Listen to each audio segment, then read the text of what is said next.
Thank you. Excellent. Welcome to the opening night of the Melbourne International Comedy Festival. What a treat. I'm very excited to be here. I should tell my face and my general demeanour, but I am genuinely excited to be here. It's been a minute for me to be at the festival. Happy to be back. When they phoned me to ask me to host, I said yes, of course. What an honour. But it is also very confusing. Like, I'm not a natural host. Like, I've killed the vibe already. Like, I am aware of this. Don't worry. Like, a host is supposed to be warm and, like, naturally buoyant. This is me trying. It's also not lost on me that there are 3 crucifixes behind me.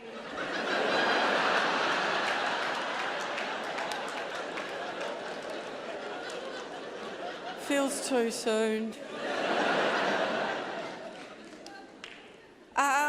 But we'll go with it. No, don't worry, there's a lot of comedians here who are going to be, about 4,000 of them, and they will entertain you. They're here with their, if not their best jokes, definitely their shortest jokes.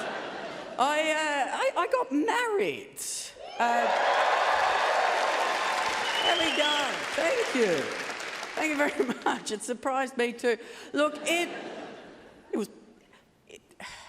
was a while ago, if I'm honest. Like, it's not actually news anymore, but I do like to mention it every time I'm on stage because that happens.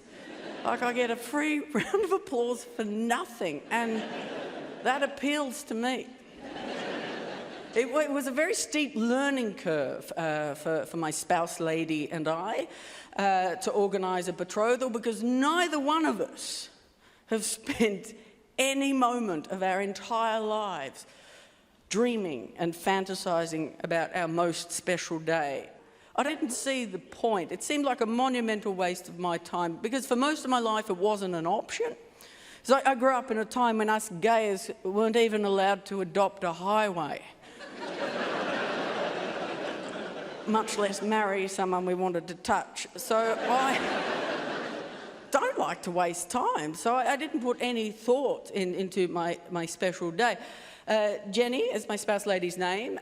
She's bisexual, so technically she could have half thought about her wedding. But she didn't. Too busy. Classic bisexual, am I right? No. I'm not right. That's a nasty stereotype. But I do like to mention that I married a bisexual woman because it upsets a very particular kind of man that I really enjoy upsetting because this was a decision. Thank you. Thank you. Some people have asked and said, aren't you worried that your bisexual wife will run off with a man? No. Have you met men? I'm a catch. So I put no thought into my wedding. I've put a lot of thought into my funeral. That makes sense. Funerals stick. Like, of course I want my marriage to last. I will put in the work. But let's be honest, the stats aren't great. Like, statistically, my marriage will end. But a funeral, that just lasts. It seems like a much better investment of time and money. I have a very clear picture of my funeral. It's going to be a party. It's going to be massive, like twice the size of this, thrice. Huge. The wake is basically going to be a rave. It's going to go off. People are going to be partying and crying because it will be sad. I hope. I'll be dead. Fingers crossed. It's going to go off, you know?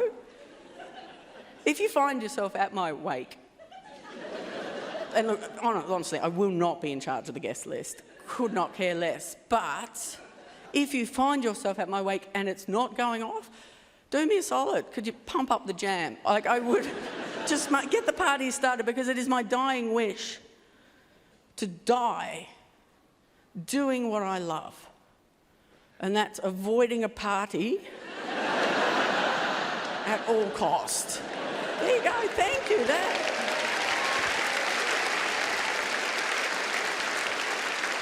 That's almost a dad joke. So thanks for going with that one. That's my future.